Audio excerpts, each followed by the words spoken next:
Hello everyone, welcome to my channel Assamese Genius. আজি আমি পঢ়িম ক্লাছ 10ৰ ফাৰ্ষ্ট ফ্লাইট বুকখনৰ first chapter related to God. তো ইয়াত এটা খেতিয়ক আছিলে, তাৰ নামটো হৈছে লেনছো। সি কি কৰিছিলে, তাৰ ভাগৰ শস্যবিলাক নষ্ট হৈ যোৱাৰ কাৰণে, ক্ৰপছবিলাক নষ্ট হৈ যোৱাৰ কাৰণে এখন লেটাৰ লিখিছিলে ভগৱানলৈ যে তাক 100 পেছ'ছ দৰকাৰ হৈছে।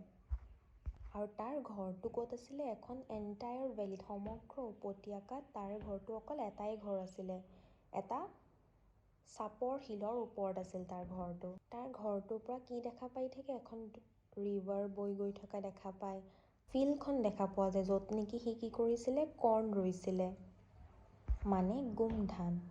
আৰু সেই গোমধানবিলাকৰ কি ওলাই আছিলে, হোৱাইট কালাৰ বগা বগা ফুল। বগা ফুল মানে কি বুজায়, যেতিয়া এটা গোমধান হোৱাইট কালাৰ ফুল দেখা পোৱা যায়, ভাল হাৰ্ভেষ্ট দিব বুলি বুজায়। ডেট ইট ইণ্ডিকেটছ, ইয়াত বুজায় যে ফচলটো ভাল হ'ব, গুড হাৰ্ভেষ্ট হ'ব।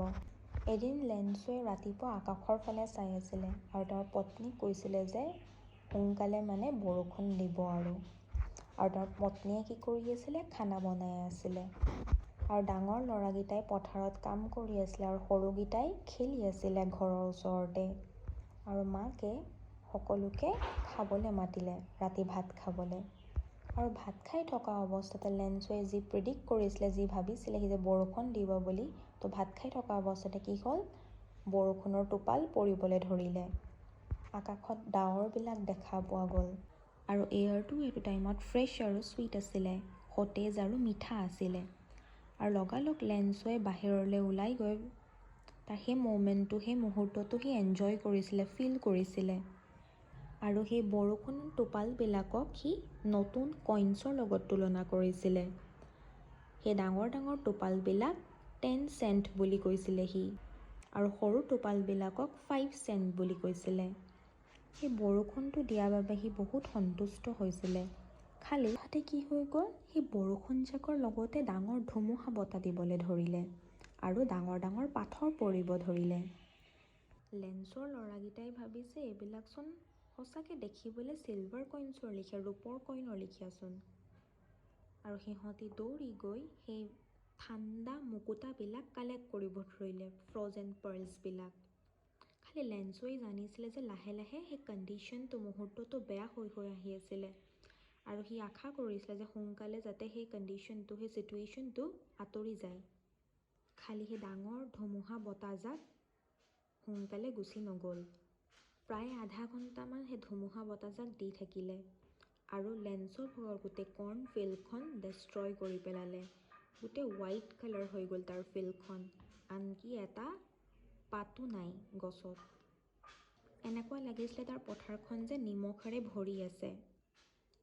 তাৰ ভাগৰ শস্যখিনি টোটেলি ডেষ্ট্ৰয় হৈ গ'ল আৰু সেই ফুলবিলাকো নাইকিয়া হৈ গ'ল।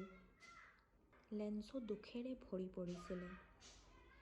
হেলষ্ট্ৰমটো শেষ হৈ যোৱাৰ পিছত লেনছো তাৰ ফিল্ডখনৰ মাজত গৈ পিনে কৈছিলে যে তাৰ ল'ৰাকেইটাক যে এই হেলষ্ট্ৰমটো বদলি এটা প্লাগ অফ লকাষ্টে থকা হ'লে ভাল আছিলেচোন। প্লাগ অফ লকাষ্ট কি হয়, এটা পোক হয় যোনে শস্যবিলাক খায়। খালি এই হেলষ্ট্ৰমটোৱে একোৱেই নাৰাখিলে। আমি এই বছৰটো ভোকতে থাকিব লাগিব, একো কৰ্ণ আমি খাব নাপাওঁ। সেই ৰাতিটো বহুত দুখেৰে পাৰ হ'ল আৰু সিহঁতক হেল্প কৰিবলৈ, সহায় কৰিবলৈও কোনো নাই। সিহঁতি সেই গোটেই বছৰটো ভোকতে থাকিব লাগিব। খালি লেনছোৱে এটা লাষ্ট হোপ ৰাখিছিলে কাৰো ওপৰত, ভগৱানৰ ওপৰত। সেইকাৰণে সি নিজৰ চবকে কৈছিলে যে, ল'ৰা ছোৱালীখিনিক, পত্নীক কৈছিলে যে ইমানো দুখী নহ'বা, কোনো মানে ভোকত নমৰে। আৰু ইমান মই কষ্ট কৰিছোঁ, ভগৱানে নিশ্চয় আমাক হেল্প কৰিব।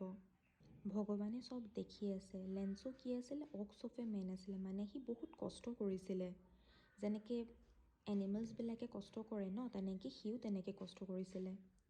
তাৰ পিছৰ দেওবাৰটোতে, ছানডেটোত সি কি কৰিলে, এখন লেটাৰ লিখিব ধৰিলে কালে ভগৱানলৈ যে আমাৰতো চব নষ্ট হৈ গ'ল, শস্যবিলাকতো চব নষ্ট হৈ গ'ল, এতিয়া অকল আপোনাৰ ওপৰতে আমি ভৰসা ৰাখিছোঁ, হোপ ৰাখিছোঁ।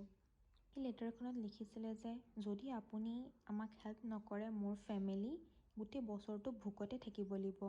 মোক 100 পিচেছৰ দৰকাৰ হৈছে যাতে মোৰ ফিল্ডখন মই আকৌ নতুনকৈ ৰুব পাৰোঁ আৰু ছাৰ্ভাইভ কৰিব পাৰোঁ, যাতে যেতিয়ালৈকে নতুনকৈ আকৌ শস্য নহয়, কাৰণ এই হেলষ্টৰ্মটোৱে মোৰ ভাগৰ শস্যখিনি টোটেলি ডেষ্ট্ৰয় কৰি পেলালে। সি তাৰপৰা সেই লেটাৰখন লৈ গ'ল, টাউনলৈ লৈ গ'ল আৰু এটা এনভেলপত ভৰাই ষ্টাম্প লগাই পিনে পোষ্ট অফিচত গৈ পিনে লেটাৰ বক্সত দি দিলে।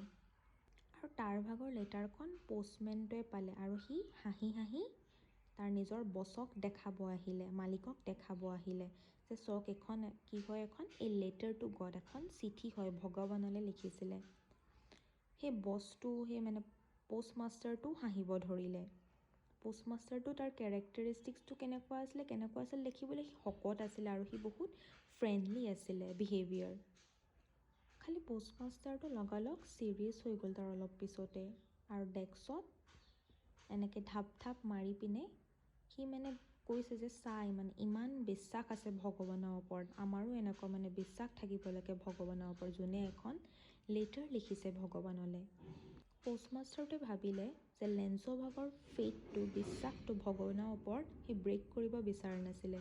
সেইকাৰণে তাৰ মনত এটা আইডিয়া আহিলে যে সিহঁতি চবেই মিলি লেঞ্চক হেল্প কৰিব। পোষ্টমাষ্টাৰে নিজৰ চেলেৰীৰ পৰা এটা পাৰ্টো লেঞ্চক দিব বিচাৰিছিলে আৰু তাৰ ভাগৰ যোনবিলাক এমপ্লয়িজ আছিলে চবৰ পৰা যিমান পাৰে সিমান পইচা তুলিলে আৰু পোষ্টমাষ্টাৰটো বহুত লগৰো হেল্প কৰিলে। খালি এইটো পচিবল নাছিলে যে চবেই মিলিও 100 পিচেছ গোটাব পাৰে। যেনে তেনে সি আধাতছে বেছি অলপ পইচা গোটাই পিনে এনভেলপত ভৰাই আকৌ দি দিলে। সেই লেটাৰখনত এড্ৰেছটো আছিলে লেঞ্চলৈ, কাৰ্পা দিছিলে, এটা ছিগনেচাৰ লিখা আছিলে গডৰ। আৰু তাৰ পিছৰ দেওবাৰত লেঞ্চো আকৌ টাউনলৈ আহি পোষ্ট অফিচলৈ আহিলে আৰু সুধিলে যে তাৰ কাৰণে এখন লেটাৰ আছিলে নেকি। পোষ্টমেনটোৱে তাক সেই লেটাৰখন দিলে আৰু সেই পোষ্টমাষ্টাৰটোৱে যোনে তাক সহায় কৰিছিলে সেই সকলোবিলাক সেই চাই আছিলে। আৰু লেঞ্চৰ মানে অলপো এক্সাইটমেণ্ট নাছিলে। সি যে এখন যে লেটাৰ পালে গডৰ পৰা, সি মানে একো এক্সাইটমেণ্ট নহয়, একো শ্বকড হোৱা নাছিলে, অলপো ছাৰপ্ৰাইজ নহয়। তাৰ সেই এনভেলপত পইচা দেখা পালে আৰু সেই পইচাখিনি দেখি তাৰ খংহে উঠিলে উল্টাই। লেঞ্চে ভাবিলে ভগৱানেতো এনেকুৱা ডাঙৰ মিষ্টেক, ভুল কেতিয়াও কৰিব নোৱাৰে আৰু তাক না অস্বীকাৰ কৰিব, যি সি ৰিকুৱেষ্ট কৰিছিলে, যি সি খুজিছিলে মানে। লেঞ্চো লগালগ এখন খিৰিকীৰ ওচৰলৈ গৈ এখন কাগজ আৰু ইংক খুজিলে আৰু টেবুলত সি আকৌ লিখিব ধৰিলে এখন লেটাৰ। আৰু এইবাৰ মানে সি পূৰা এটিটিউডত লিখিছে লেটাৰখন, একদম আইব্ৰটো কুচাই মেলি পূৰা লিখিছে আৰু তাৰ যেতিয়া লিখি হৈ গ'ল সি লগালগ ষ্টাম্প এটা লৈ পিনে তাত লগাই দিলে, মানে চেলেকি পিনে ষ্টাম্পটো চিপকাই দিলে তাত আৰু তাৰ ভাগৰ হাতৰ মুঠি দি ফিক্স কৰিলে সেই ষ্টাম্পটো। তাৰপিছত যেতিয়া সি সেই লেটাৰখন মেইল বক্সত দিলে, তাৰপৰা পোষ্টমাষ্টাৰটো লগালগ আহিছে আৰু চাবলৈ যে সি লেটাৰখনত কি লিখিলে লেঞ্চোৱে।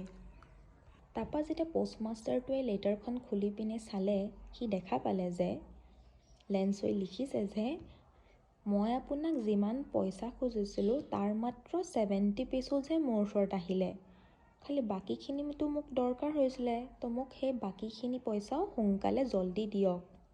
খালি আপুনি এই মেইল বক্সৰ থ্ৰুদি নিদিব, মানে পোষ্ট অফিচৰ থ্ৰুদি পইচাটো মোক চেণ্ড নকৰিব সেই 30 পিচেছ, কাৰণ এই পোষ্ট অফিচত থকা এমপ্লয়িজবিলাক চোৰ হয়। কি বুলি কৈছিলে? বাঞ্চ অফ ক্ৰুকছ বুলি কৈছিলে লেঞ্চোৱে। তো এইটোৱে লেচনটো লাষ্টত মানে কি হ'লগৈ, যোনে তাক সহায় কৰিলে লেঞ্চক, তাকে সি চোৰ বনাই দিলে। তো এয়াই আজিলৈ, বাই বাই।